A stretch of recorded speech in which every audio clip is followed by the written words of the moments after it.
Ladies and gentlemen, hey, hi, how you doing? Welcome back to the channel. Thank you so much for stopping by. Black Ops 7 as a Call of Duty title is going to be a pretty unique one. Now, apparently, for several more reasons than we already anticipated. This is going to be the first ever Call of Duty title that has back-to-back development from the same studio. Treyarch, of course, developed and led development on Black Ops 6, and they're doing the same for Black Ops 7. The only other time we've seen a direct sequel to begin with was Modern Warfare 2022 into Modern Warfare 3, and that, of course, was an Infinity Ward game and then a Sledgehammer Games game. But now, new information has surfaced regarding Black Ops 7's development that paints a very interesting picture. It is something that Call of Duty has not done before.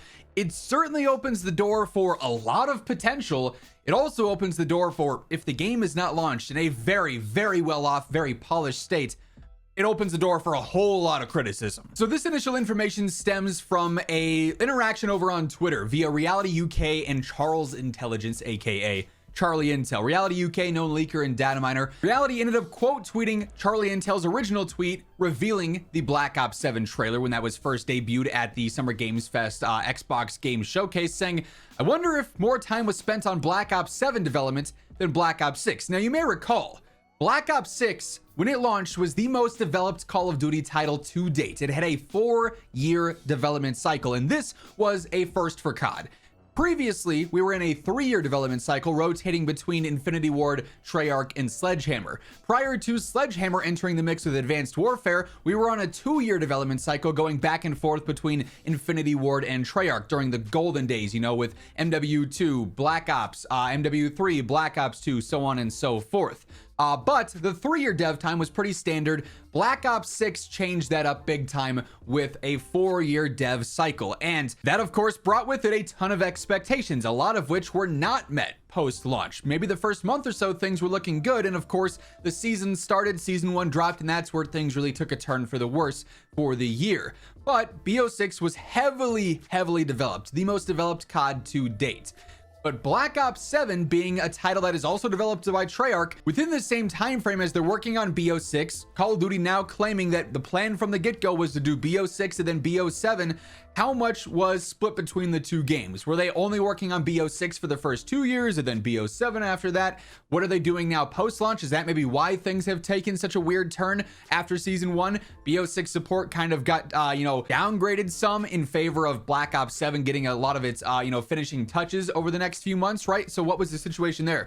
Charlie Intel, who has a plethora of insider information, responded this, saying, as far as I know, they have been in development almost at the same time for lots of the game. It's also what the COD general manager said in the blog, that 2 games was the plan since the start of this, as I just alluded to there. So Charlie Intel is saying here that when Black Ops 6 started development in its 4-year cycle, Black Ops 7 was also starting its development as well, and they sort of designed these games and built these games simultaneously. And that is a massive piece of news in the grand scheme of things, because now you focus on the timeline here. That means when Black Ops 7 launches later this year, it will have been approaching a 5-year development cycle, the new most developed game in Call of Duty history. And with it, like I said at the start, that opens the door for a whole lot of potential. Obviously, a 4-year dev cycle for Black Ops 6 brought with it a lot of hype and high expectations, and they weren't fully met. But they also have complete control of adjusting and, updating things and changing things based on the feedback of Black Ops 6, and maybe a much easier way than other studios if Treyarch was not the lead developer for Black Ops 7. But the fact that they are changes things. They can absolutely adjust things on the fly as needed as they're getting live feedback for BO6 while still polishing their games. So the potential for Black Ops 7 now goes from, is this game going to be a rushed thing? It's the same studio doing 2 games in a row. Is that too much pressure for them? Are they even going to have enough time? Like, what is this going to be, just like another DLC? Well, no, in fact, it's the opposite. It's even more developed than the game we're playing now. But also with that, similar to Black Ops 6, add in even more time, this very unique situation of having complete control of 2 games in a row. Well, now the expectations, the bar just got set even higher, which could be, a really bad thing for COD. If the game does not follow through, it could be rough. But also, this is an unprecedented scenario now where maybe this is time where they can truly work on things and not be time crunched like so many other situations were for Call of Duty launches, whether you look at Cold War, which had a weird development cycle, Vanguard, which had a super weird development cycle, Modern Warfare 3, which had probably the strangest of them all and ended up being maybe the most polished and complete product by the end of it, right? But there is more to this conversation on Twitter that I want to get to here. Reality then asks Charles, saying, you reckon the main focus became Black Ops 7 during post-launch as well? Charlie Intel says yes. So that could sort of answer some of the large issues and questions regarding post-launch stability and everything going on with Black Ops 6. They dropped the game and then all focus shifted towards Black Ops 7 as they already had a lot of the post-launch content up to date and ready to go because they do that so far in advance.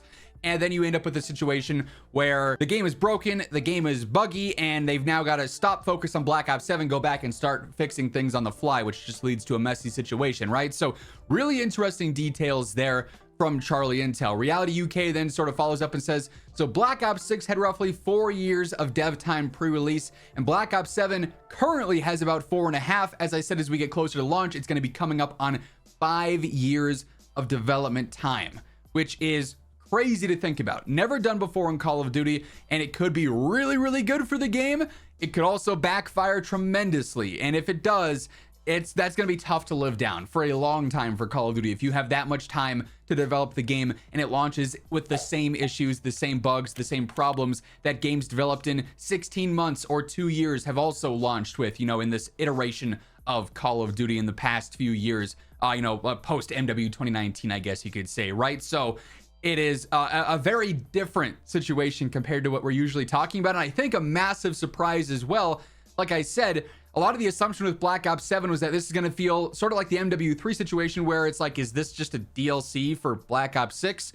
Not really seeming to be the case now based off of this information here. And keep in mind, the general availability and production of this game is also a little bit weird as well. Call of Duty did recently confirm, we just covered this the other day, that they are fully committed to getting Call of Duty on the Nintendo Switch. And this is absolutely something that could happen with Black Ops 7. Obviously, having that extra development time, maybe some more resources could be shifted into getting this game ready for a Switch release, which would be pretty interesting. I wouldn't expect the game to perform that well on the Switch, especially versus console, and definitely not PC. There would be a large tech gap there for sure. Be very curious how crossplay would work in that scenario, but it is something that they want to have happen and they've committed to getting done. So we've got that to look out for. Plus, the game is already going to be the most available game to date as well. It's going to be on all generations of PlayStation, so PS4 and PS5. I guess I shouldn't say all because someone might hear that and say, I could play Black Ops 7 on my PlayStation 3. Let's go. No, that's not going to happen. PlayStation 4, PlayStation 5, Xbox Series X and S, Xbox One, then of course all of the PC platforms as well. Battle.net, Steam, Xbox PC app. It's going to be available on the Xbox ROG Ally handheld as well via Play Anywhere, and then maybe potentially Nintendo Switch too. I'm still really concerned that the game is being made for PlayStation 4 and Xbox One from a tech standpoint, and from how much that's going to cause issues and limit things. Obviously, there's still just a massive amount of players that are playing on those platforms despite how old they are. And it's reported that it won't be until 2026 when they finally do away with last gen, as we're over halfway into the current console generation lifespan, you would assume here. So real interesting situation here for sure. Definitely a major surprise for the Black Ops 7 development sort of timeline here. One that could be really, really good, or one that could be very, very concerning depending on the state of the game at launch and then as it gets into post-launch as well. But that being said, that is going to wrap things up for this video. If you guys enjoyed, a like rating is always seriously appreciated. Much love to everyone who takes the time to do so. And if you're new to the channel, you want to make sure that on a daily basis, you are always up to date with everything going on. Be sure to hit that subscribe button, turn on those post notifications, help get us one step closer to hitting 1 million subs. But once again, thank you so much for tuning in. And until next time, take it easy, have an awesome rest of your day, and I'll catch you later. Peace out.